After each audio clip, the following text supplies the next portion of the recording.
மார்கழி மாதம் காலையில் எழுந்து இந்த ஓசோன் அந்த காற்றில் இருந்து சுகமான சுகந்தம் ஆக்சிஜன் நிறைய வாங்கிக்கிட்டு திருப்பாவை நீங்கள் சொல்லி பாருங்கள். என் ஆண்டாள் அருளியது, ஆண்டவனையே ஆண்டாள். இது வரைக்கும் நீங்கள் எவ்வளவோ திவ்ய பிரபந்தம் எத்தனையோ பேர் பாடியிருக்காங்க, முக்தி அடைந்திருக்காங்க, இறைவன் பாதம் சேர்ந்திருக்காங்க. ஆனால் இறைவனோடு சேர்ந்தது யார்? அதுவும் பல்லக்கில் வந்து அழைத்து போன ஒரே ஒரு பெண் ஆண்டாள். இது எதற்காக அப்படின்னு கேட்டிங்கன்னா, அந்த தாய் என்ன பண்ண தெரியுங்களா? யான் பெற்ற இன்பம் இந்த வையகம் யாவும் பெற வேண்டும்.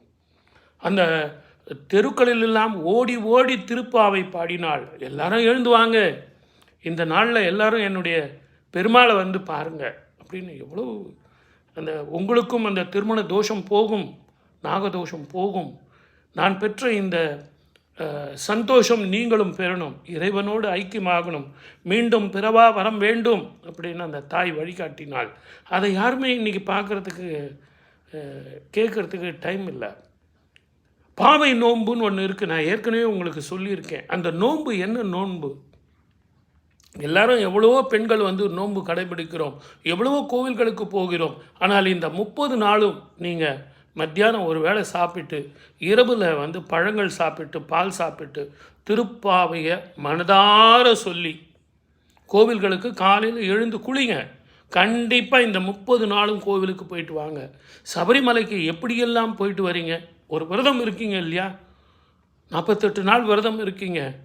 அந்த மாதிரி நீங்கள் விரதம் ஒவ்வொரு வீட்லேயும், திருமணம் நடந்தால் கூட பரவாயில்லைங்க, உங்கள் வீட்டில் நல்ல சத்சந்தானம், குழந்தைகள் பிறக்கணும், நல்ல வேலை கிடைக்கணும், வருமானங்கள் சேரணும், லக்ஷ்மி கடாட்சம் வேணும். ஆண்டாளே மகாலட்சுமி தான், லக்ஷ்மியே ஆண்டாள் தான். ஆண்டாள் அப்படின்னு தமிழில் பேர். வேறு எந்த மொழியில் வேறு எங்கேயாவது இருக்காங்களா இறைவனோடு சேர்ந்தவர்கள்? தமிழில் மட்டும்தான். தமிழ்நாடு இறைவனையே ஆளக்கூடியது, இறைவனையே தரிசிக்கக்கூடியது. இருக்கும்போதே தரிசிக்கலாம், இறைவனே வந்து ஆட்கொள்வான். நாம் இறைவனை தேடி போக வேண்டாம்.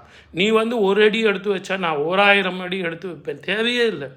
ஸ்ரீரங்கம் நோக்கி பயணம் போனாள், பெருமாளே வந்தார். அனந்த சயனாக இருந்தவன் எழுந்து வந்து தன்னோடு ஆட்கொண்டான்.